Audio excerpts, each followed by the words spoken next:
நான் இது ஒரு கடி கடிங்க நெவிதியோட போகும் பார்த்தீங்க கீழே விழுந்துருப்போம் கடிங்க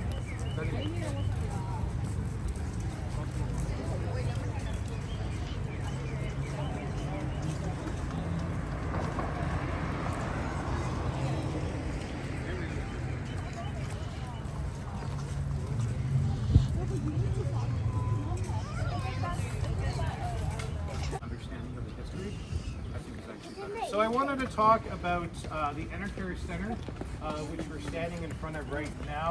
This opened in 1997. It's 93,000 square meters and one of the largest convention spaces in North America. I think it held the record for Canada when it opened, although I think that may have been surpassed now. There are 8 connected exhibit halls in here that are used for trade shows. That are separated by walls for like consumer shows and all this kind of thing. I wanted to mention again this concept that there is stuff, part of the hidden history of Exhibition Place in contemporary terms is that there's stuff going down here throughout the year. And the exhibition last year in 2023 had over 1,700 events during the course of the year. And there were 5.5 million visitors, right? So I'd like to poll people here on how many of you have been down to Exhibition Place before? Okay. And just show of hands or call it out. What kind of things have you been down here for before? What would you come down for? Yeah. The exhibition? Okay. Yeah. Anybody else? Blue Jay game. What's that? Blue Jay game. Blue Jay games, yeah, that's right. The air show. The air show, okay. Music events here. Music events, concerts, all that kind of stuff. So there's actually a lot. Games?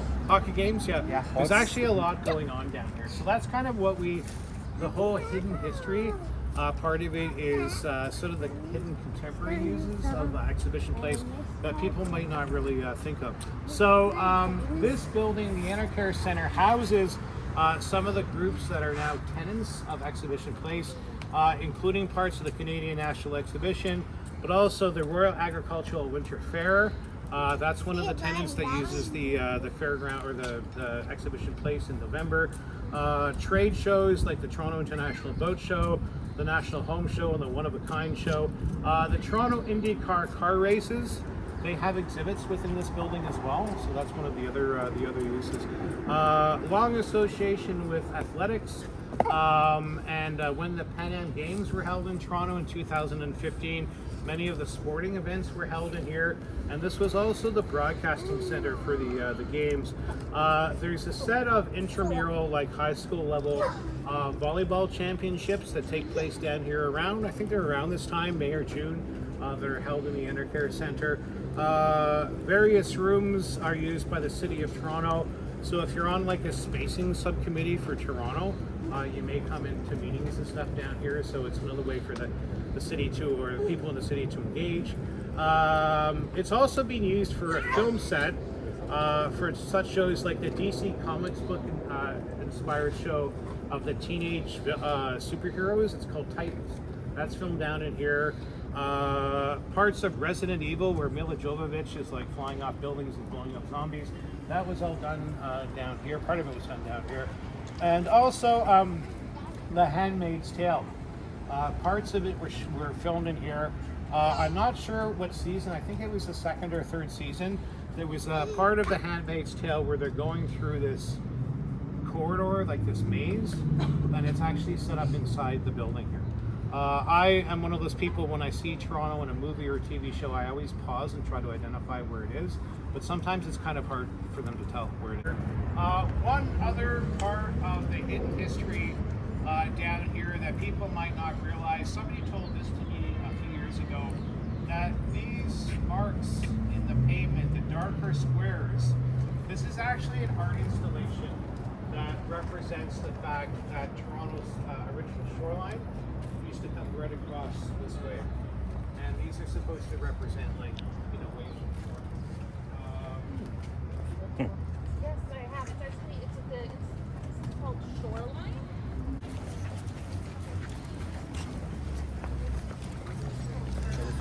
Shoreline arts exhibition.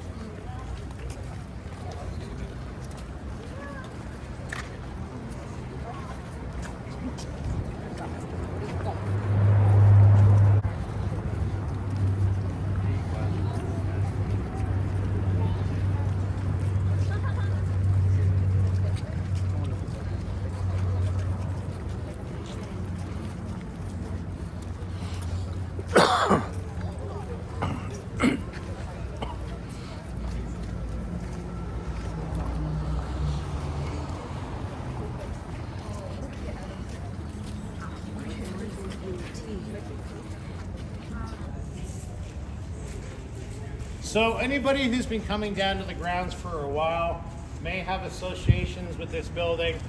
You may know it as the Automotive Building. It was constructed in 1929 thanks to a growing interest in cars. One cool fact is in the 1920s and 1930s, Canada was the second biggest producer of automobiles in the world after the United States. Not a lot of people realize that, but we produced a lot of cars here. American firms came up here. We also had Canadian firms like McLaughlin and Overland that were producing up here and stuff as well. So there was a lot of interest in cars and automobile exhibits. So they constructed this building to take advantage of that. And in 1929, when the building opened, it became home to something called the National Motor Show. And that continued for almost 40 years until 1967. And in 1967, the car manufacturers changed the time of the year that they produced their new models. So it stopped being at the end of the summer. So that meant this building's use as an automotive building went out of use. There has been other interesting things that have been held here. A youth festival in 1968 called Time Being, and the special performers at this youth festival in '67 was a band called the Guess Who. So they put on a rock show down here, which is kind of neat. In 1993, there was a fundraiser for then Pierre Elliott Trudeau, the former Canadian Prime Minister, and some of the other events down here. The Juno Awards banquet was held here in 2011, and the site of the annual Police Chiefs Ball. One thing with all these modern renovations and building and things to the building, when it was renovated, is they made it very environmentally technological. If anybody here studies the architecture behind buildings and renewable energy, you may have heard something called LEED certification, LEED, and apparently this is one of the highest LEED ratings possible. And the Beedfield Center is 100% powered by renewable energy. When it was extensively renovated in 2009, it kept a lot of its historical features, which you can see. Inside, there's over 13,000 square meters of space, 20 meeting rooms, space for 4,000 people, and apparently the largest ballroom in Toronto is located in here.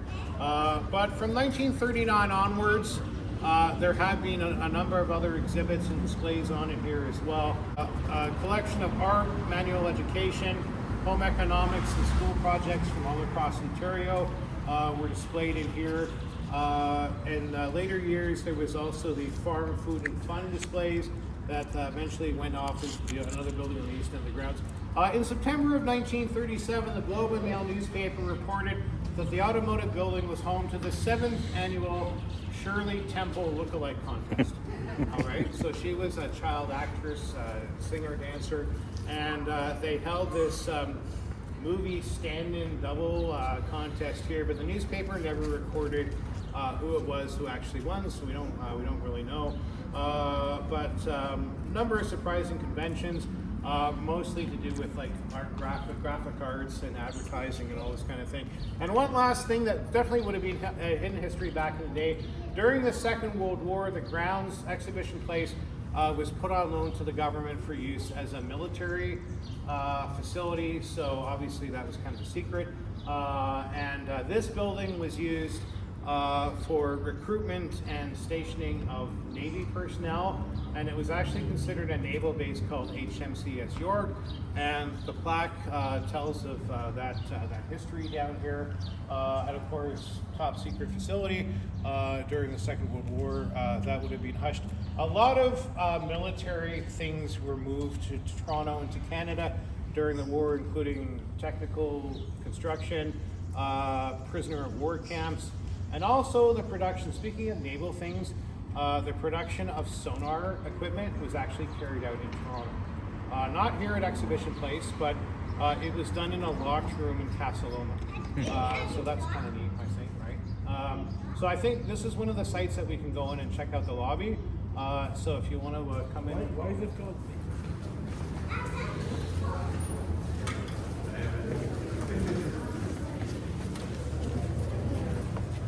Now, I was trying to find a way to make it use.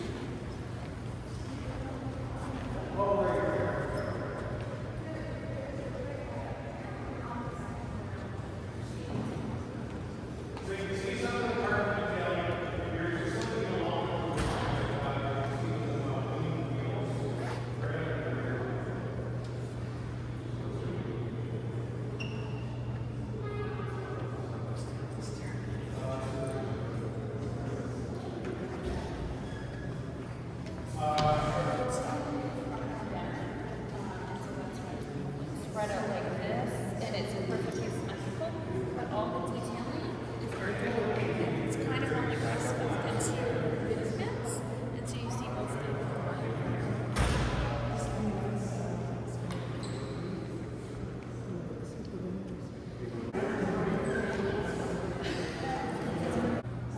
So down here, I wanted to talk about some of the features in this mural and the insight into history they give us, particularly in this photograph here. I don't know if anybody here lives or knows Liberty Village particularly well.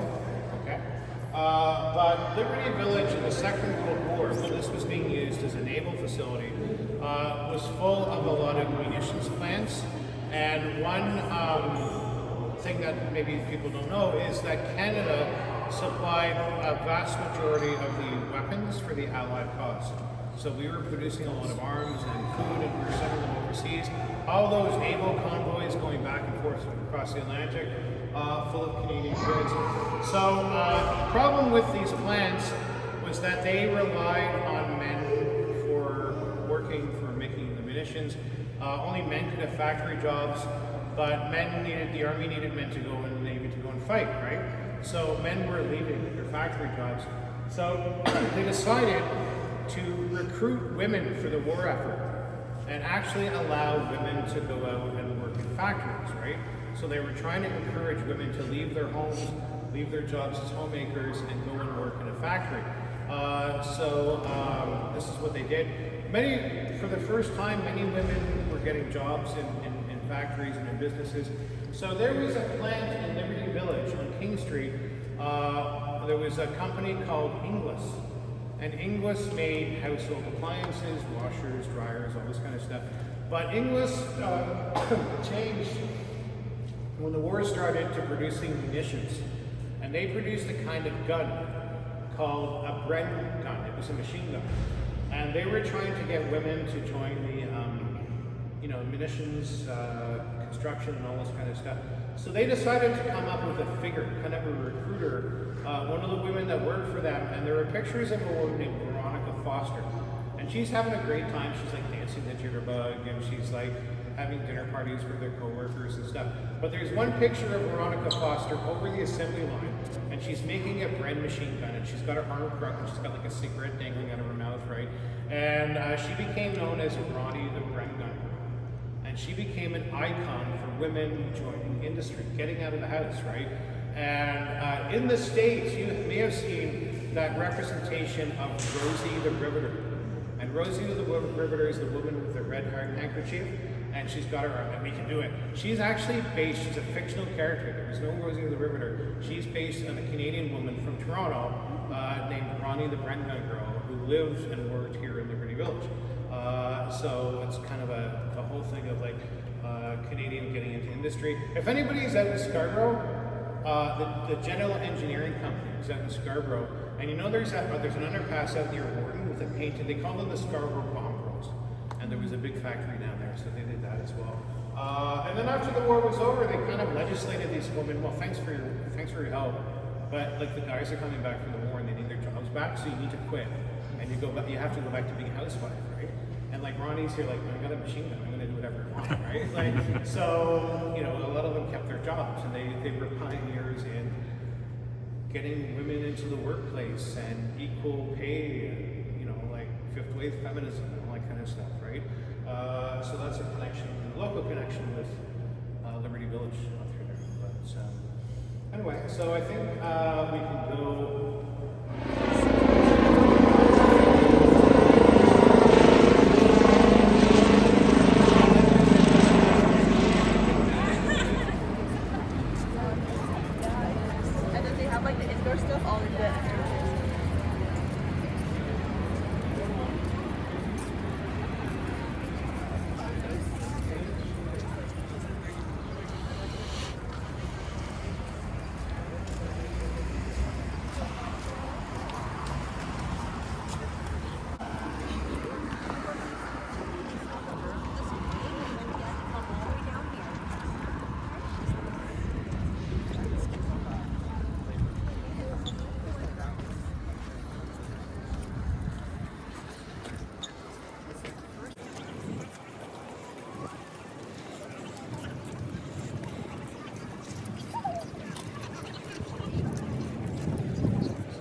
take the outline.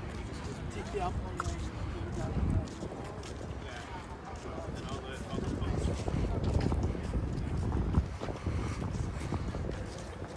Remember the fire? Oh yeah. Yeah, the old fire, yeah. So I go on. I remember the last time I went up. There were like bits of wood flying. Yeah, it was, but they kept doing it for months too. Yeah, I saw it last year. Yeah, They had it out.